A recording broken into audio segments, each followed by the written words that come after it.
News is the first draft of history. It is immediate and takes place in real time. Legends take longer to develop and are sometimes based on myth. This Fox News series looks at the truth behind the legend. Previously on Legends and Lies, the Patriots. My God, this is my army? You ask what I need, Dr. Franklin. I need everything. And I need it now, or this war will be over before it even begins. Let us declare our independence. All men are created equal. General Howe's army is here. You are outmanned and outgunned. Hundreds of men died. I cannot lose any more. We must evacuate across the river.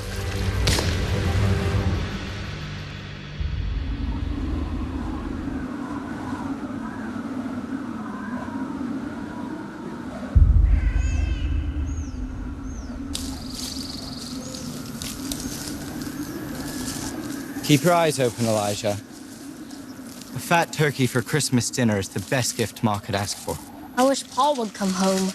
That would be the best gift.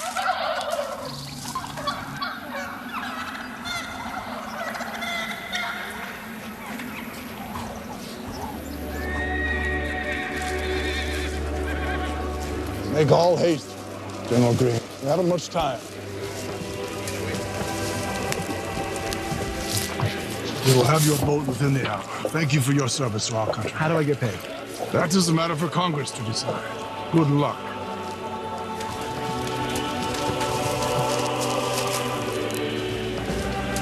What are you doing here? Down!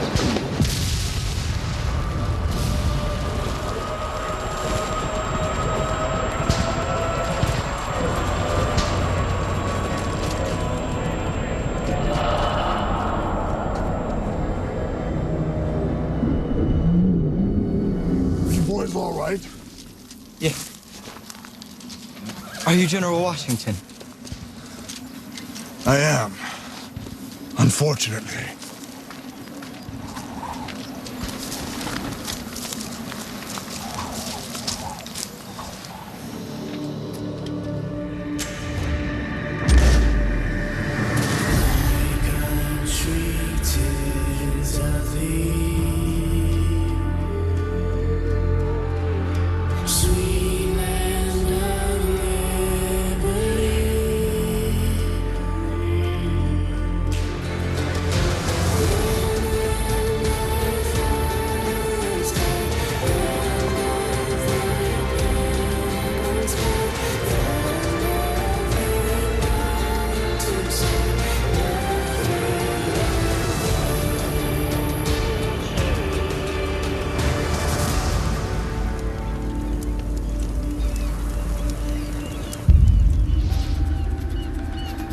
Pushed to their limits by an oppressive empire, a determined group of rebels unites under the cause of liberty.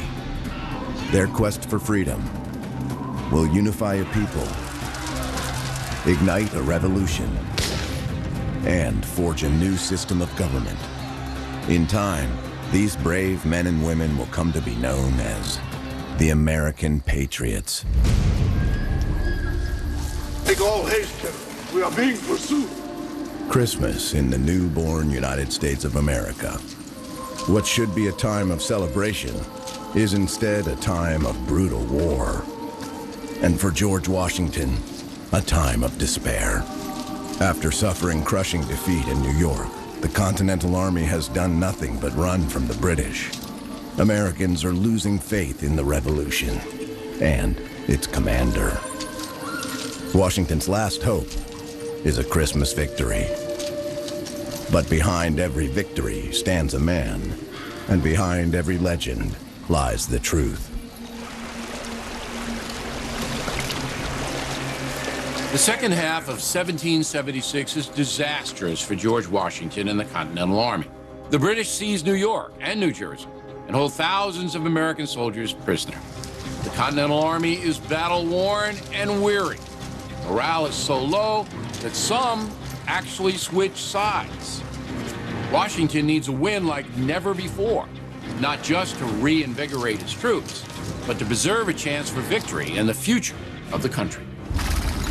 Hold them back, Harry, whatever you do. Everything depends on the defense of the water's edge. Don't let anyone cross this river unless they have a pass signed by me. Consider them held, Your Excellency. After forcing Washington to retreat from Brooklyn, the British run the Continental Army out of Manhattan, chasing them through New Jersey, all the way to the Pennsylvania side of the Delaware River. Washington's meager force is now all that stands between the British and America's capital, Philadelphia. It became clear after the Battle of New York that Washington could never square off with the British again. They were too formidable, they were too well trained, they were too well schooled, but yet they needed to prove that they could stay on the same battlefield with the Brits. So for Washington, he needed to prove to the Congress that put him in charge, and he needed to prove to his men that he was the right man, he had the right mission, and he had the right plan. You're stopping the troops? General Gates. Washington is feeling the pressure, not only from the British, but from Congress, and even his own men.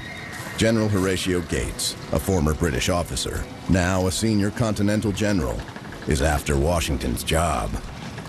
Why in God's name have you encamped here, Your Excellency? The British will surely follow us. We must continue to retreat. We'll run no farther, General. Horatio Gates is perpetually butting heads with George Washington. He actually approaches Congress to seek Washington's removal from command. This army exists to protect the American people, not to run away from them.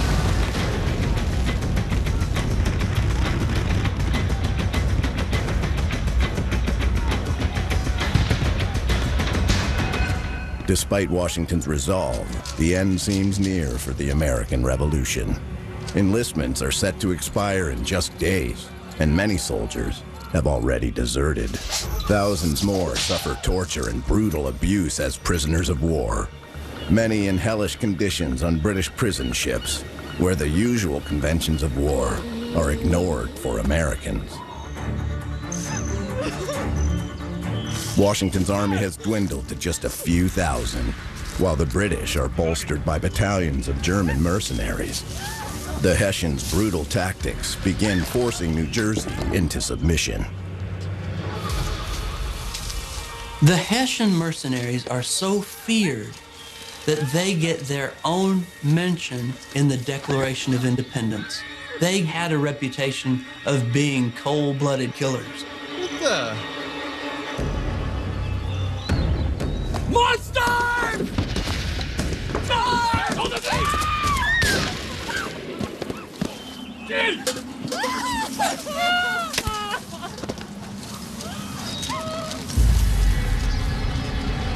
Frohe Weihnachten, meine Engel.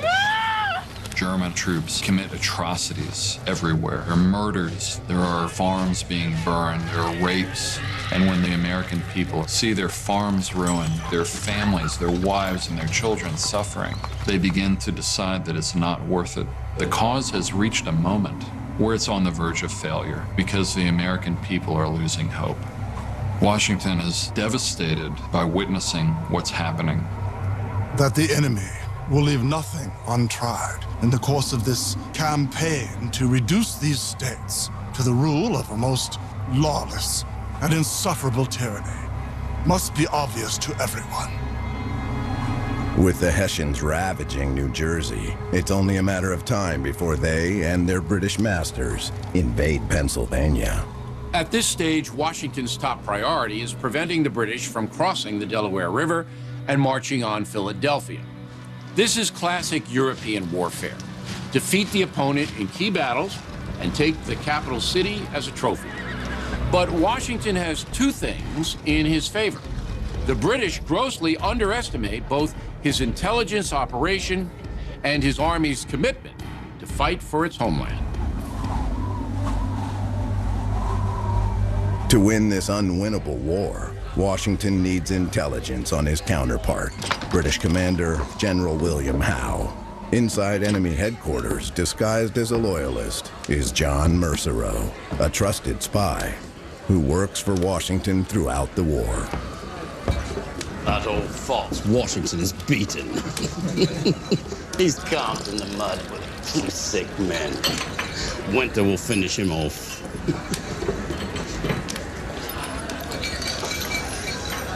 I've had quite enough of this blasted, frozen countryside.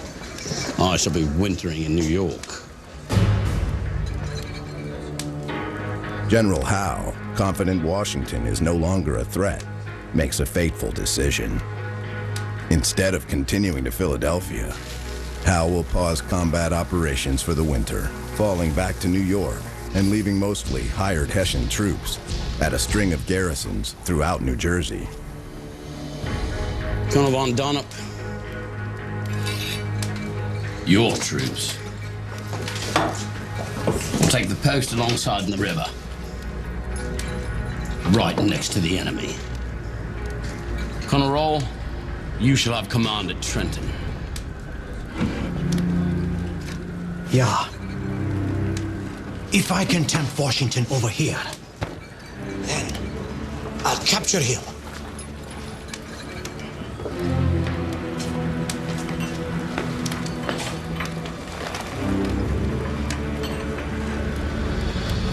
The British thought they had won. They had conquered the main American cities, the different towns, and so I think they really wrote off George Washington. But Washington is thinking about a comeback, thinking about a way to retaliate against the British.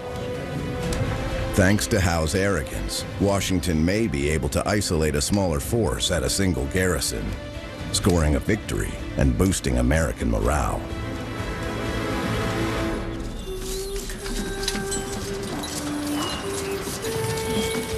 With Christmas approaching, New Jersey's citizens reach a breaking point and begin fighting back against the foreign mercenaries ransacking their homeland.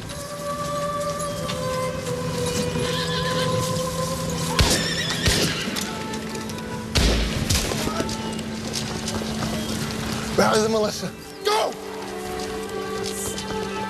Everyday Americans are standing up against a larger, stronger, more ruthless foe. If George Washington is going to turn the war around and save the revolution, now is the time.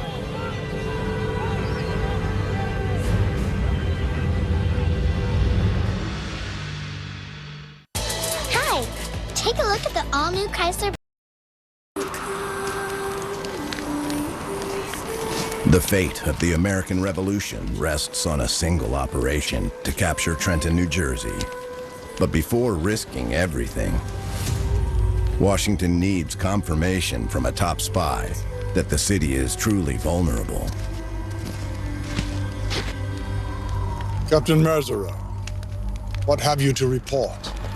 Von Donop and his Hessians have pursued Colonel Griffin all the way to Mount Holly, and it seems Von Donop has taken up with a local widow.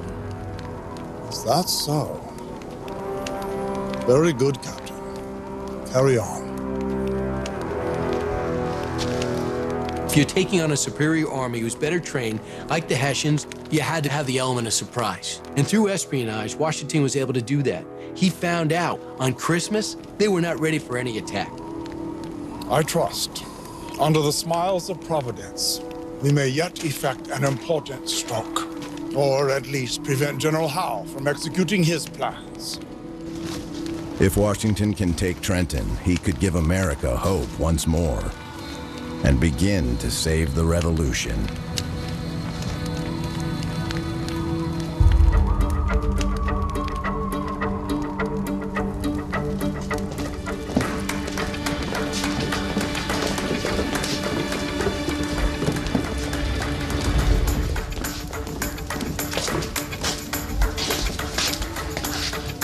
I have asked you here because I see an opportunity for an attack on Trenton.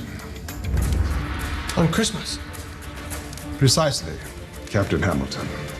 While enlistment in the Continental Army expires in a week, Washington still has several thousand men who are fit to fight.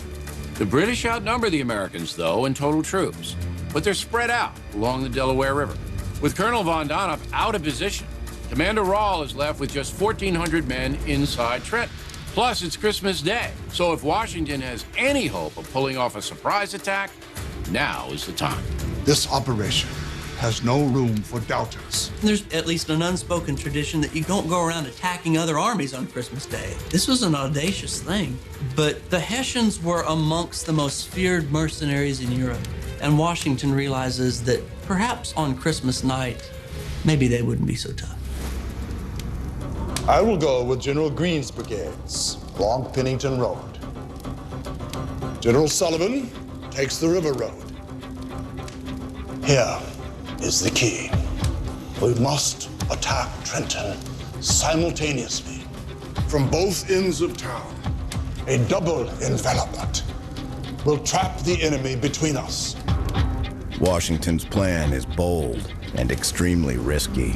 He will cross the Delaware north of Trenton and march into the city, while 2 defensive units cross downstream to cut off reinforcements and a Hessian retreat. You intend to cross the half-frozen Delaware in the midst of a snowstorm? I do. Do you take issue with that? Not at all, Your Excellency. Gather your men and make your preparations, gentlemen. Tomorrow, on Christmas night, we attack.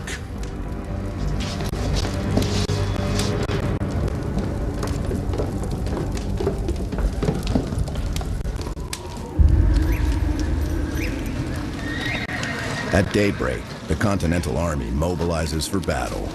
Still, only a handful of officers are given the details.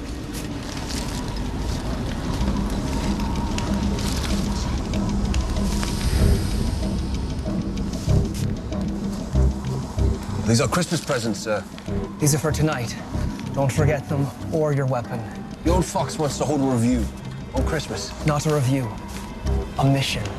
Mission?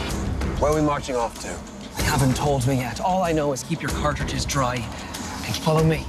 And one more thing. The password is victory or death. Pass it on. So there'll be a fight tonight. Washington has a narrow window of opportunity. He has a committed fighting force for just a few more days. With it, he could turn the fate of the revolution. But only if his plan remains a secret. While shepherds watch their flocks at night, all seated on the ground, an angel of the Lord came down, and glory shone around, and glory shone around. Fear not, said he, for mighty dread had seized their troubled minds. Glad tidings of great joy I bring to you and all mankind. To you and all mankind. These people were fighting for their own country. The people they were going against are just fighting for a paycheck. Where Washington's Continental Army, they were fighting for freedom. And one way or another, this was going to be a Christmas they never forgot. The heavenly babe you there shall find, to human view displayed, all simply wrapped in swaddling clothes, and in a manger laid, and in a manger laid.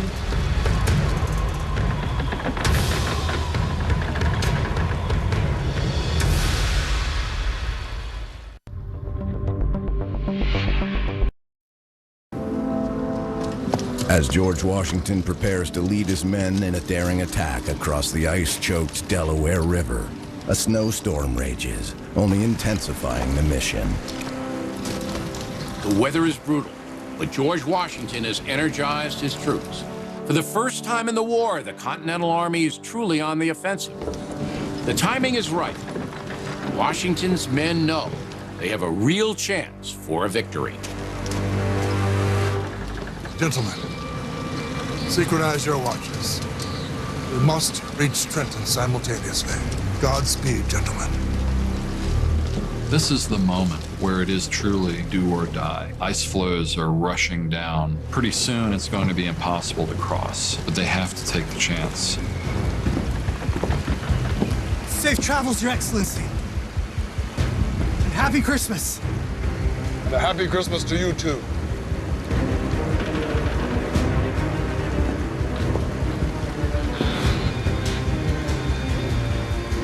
We're talking about transporting artillery, cannons, horses, and all of this in a blinding snow, freezing temperatures, howling wind, for the worst possible circumstances.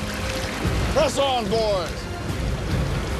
Washington is risking everything on this one attack.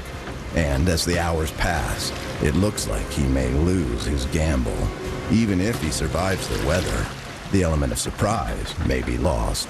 As word of his mission reaches the Hessian commander in Trenton. And the rarest dish in all the land, which thus be decked with a gay garland, let us severe a cantico through the king of bliss. Excuse me, Mr. Barnes.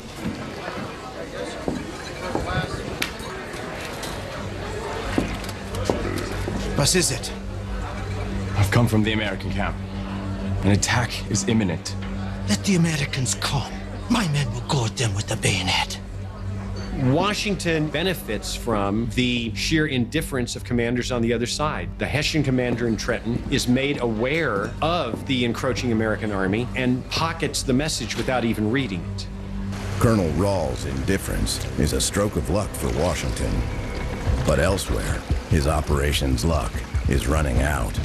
Downriver, massive ice jams force his two defensive units to abandon their mission. Instead of enveloping Trenton with a three-pronged attack, Washington must go it alone. If he's able to make it across the river.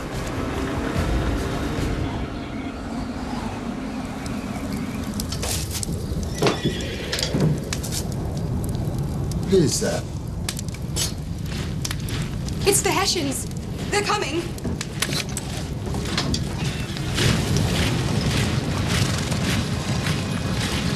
What army is this? The Continental Army of the United States.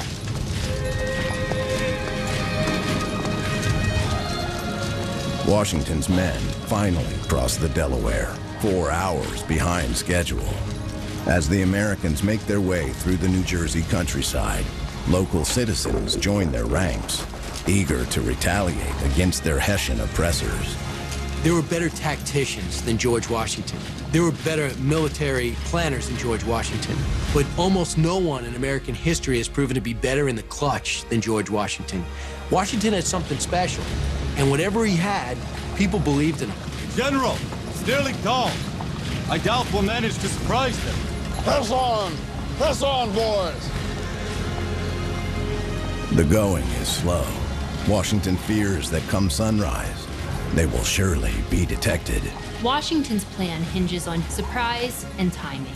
They've already blown their timetable, and they still have to march nearly 10 miles before they reach Trenton. What often gets forgotten is that the march to Trenton is actually worse than crossing the Delaware. The blizzard intensifies. The troops must navigate steep hills and flooded ravines in the pre-dawn darkness. Poorly dressed and drenched from the snow and sleet, 2 soldiers actually die from exposure before they even reach the battleground.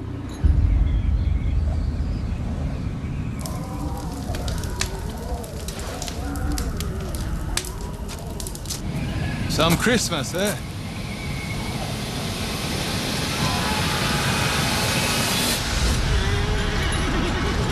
Defiance, the enemy!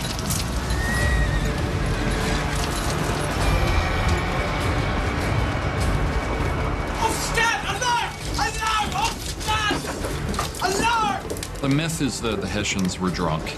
that they'd been partying all night. What was actually the case was that the Hessians were just plain worn out because of what Washington had been doing in the preceding days, which is to send raiding parties of militia and cavalry to ride around Trenton, to break lines of communication.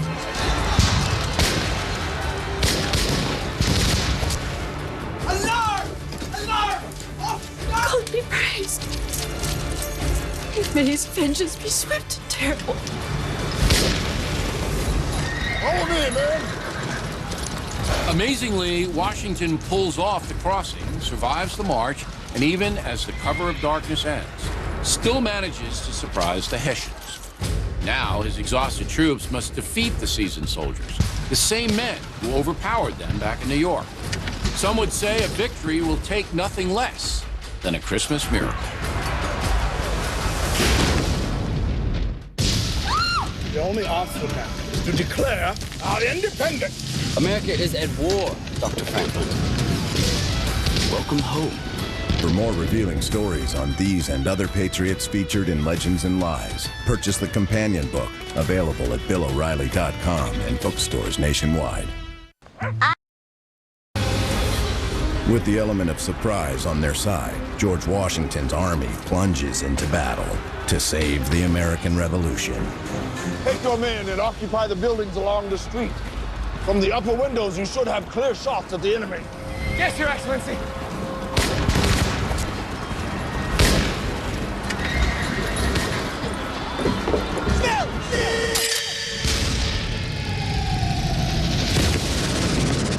What is going on? Stand! Hold! All right, soldiers! Stand! Washington's masterstroke is that he broke all kinds of conventions of European warfare. He's fighting in winter, and he's fighting on a holiday, and he also is fighting in a snowstorm.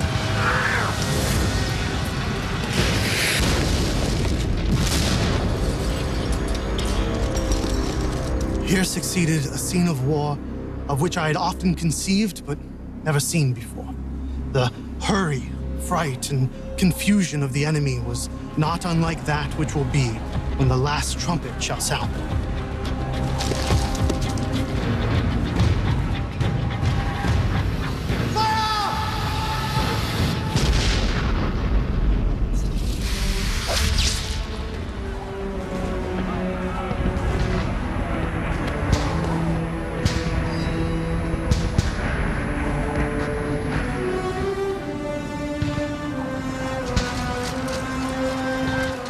The Hessians begin surrendering.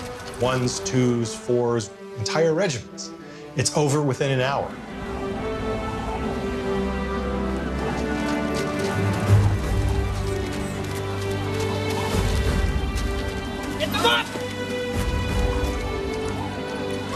The Continental forces have killed or wounded over 100 Hessians, captured 900, and sent the remaining fleeing out into the countryside. This is a glorious day for our country. A Christmas blessing indeed, sir. Colonel Rawl is asking for you. Is he now? He's been shot. They've put him in the English church. I hope he's saying his prayers.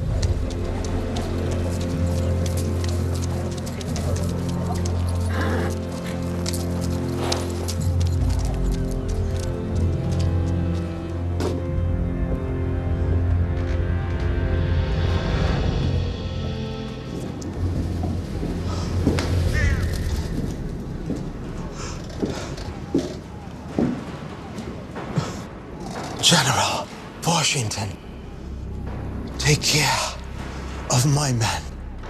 I give you my word. Your men will be treated with all due consideration by the American army.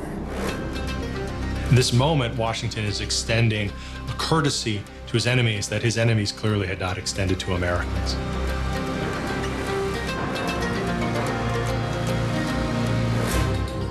Washington's promise to treat prisoners humanely shows what kind of man he really is, and the kind of country he wants America to be. The British hold American prisoners in deplorable conditions, without heat or sanitation. Many American soldiers die in captivity. But George Washington makes a point to show that the American army does things differently.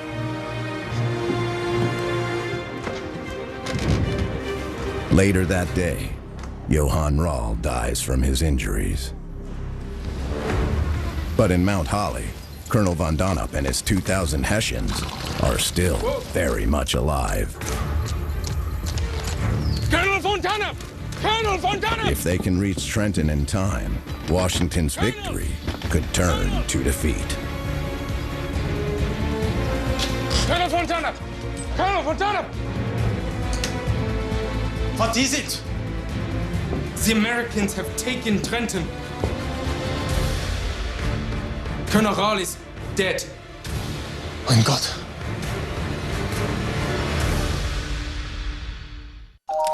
Don't.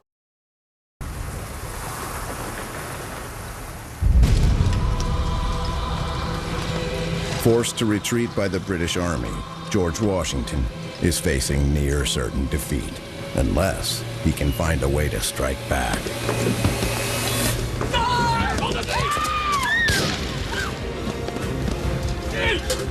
Frohe Weihnachten, meine Engel.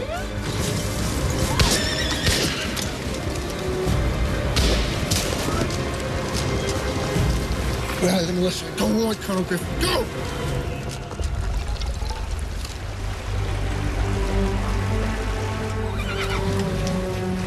When New Jersey militiamen rally under the command of Colonel Samuel Griffin, it gives Washington the opportunity he's looking for.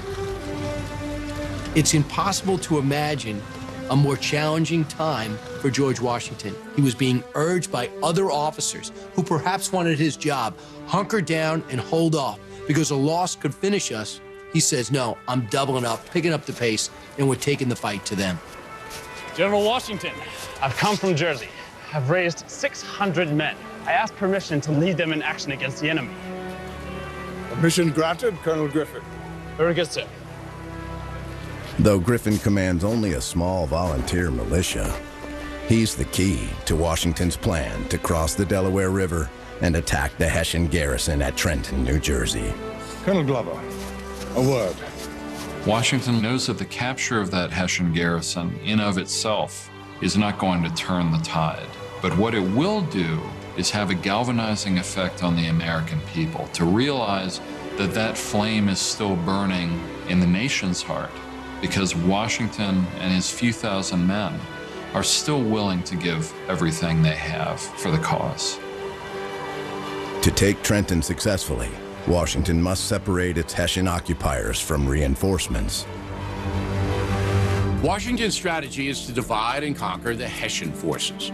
Colonel Griffin's militia must lure von Donop and his men south of Trenton, allowing Washington to attack Commander Rall in the center of town.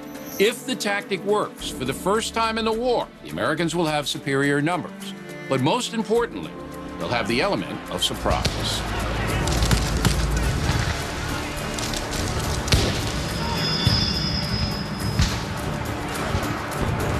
Fire!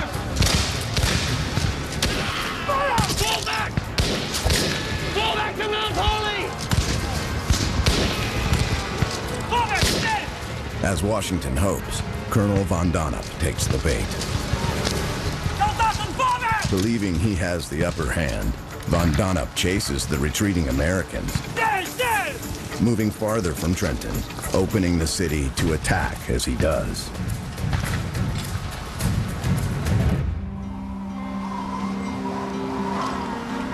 Awaiting word from Griffin, Washington orders his officers, including Alexander Hamilton and Henry Knox, to prepare for battle.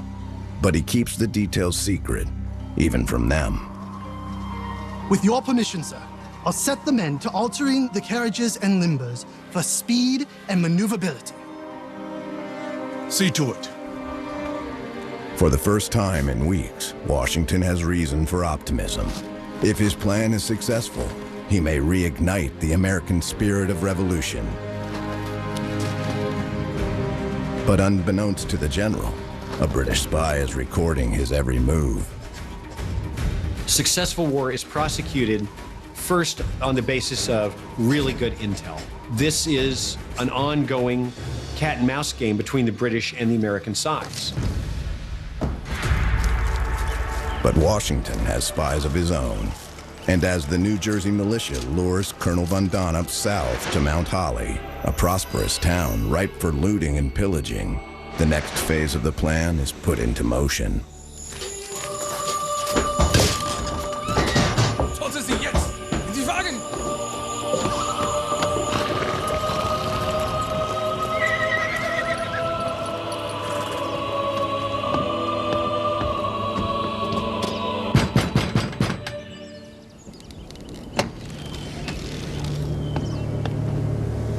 Can I help you?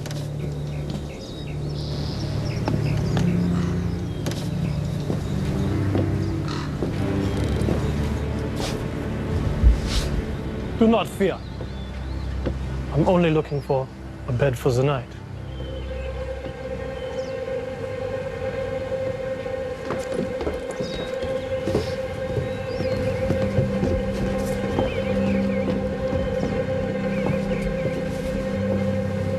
It is well documented that Carl von Donop stays with a beautiful young widow in Mount Holly.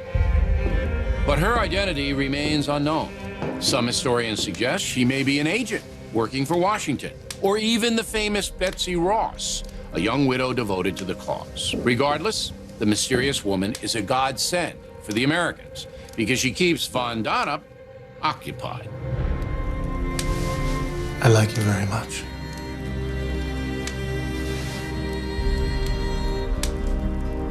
Women were crucial to Washington's ever-growing spy ring. Women like Anna Strong would hang laundry out, and specific patterns and colors would indicate that documents were available for secret pickup. Other women would hide in closets and take notes about what they were overhearing British generals discuss.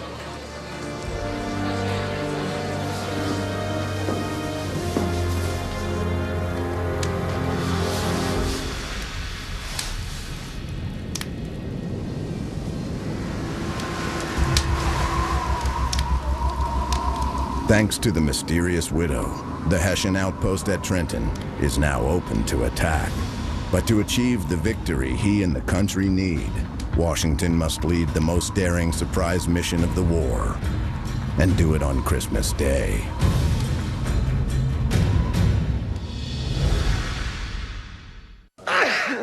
Hey, T.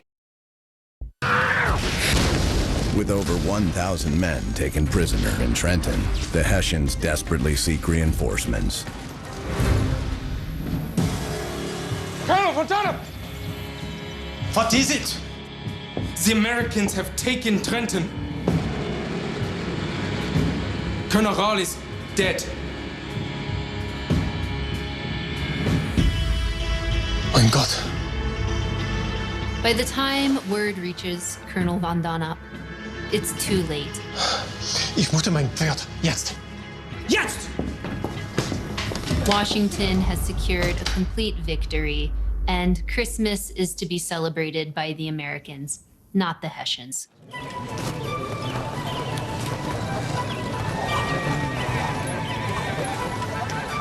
In the end, those Hessian troops were routed at Trenton, and it became a gigantic propaganda victory for the American army and a huge public relations battle for the British. The Battle of Trenton. It was quick, as decisive, and it was impressive. Hessian soldiers were even quoted as saying, man, these guys can fight. It sent a message not only to the British troops, to the Dutch, most of all to the French, that these guys are playing for keeps, that they have a shot. This isn't an uprising, this is a movement, and they're not going anywhere.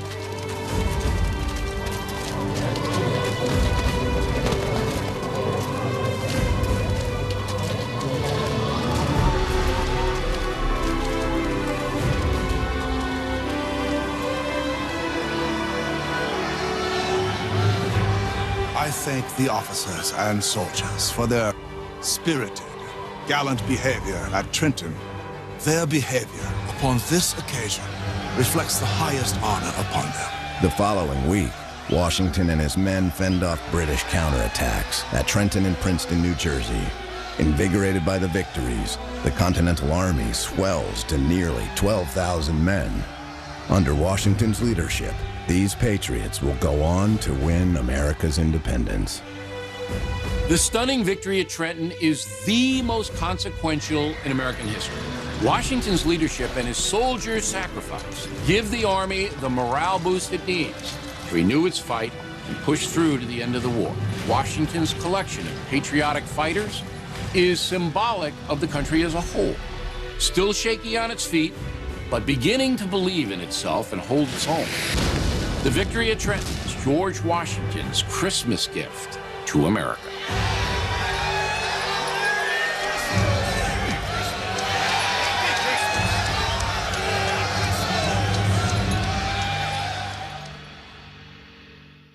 Your fathers staked their lives on the cause of their country.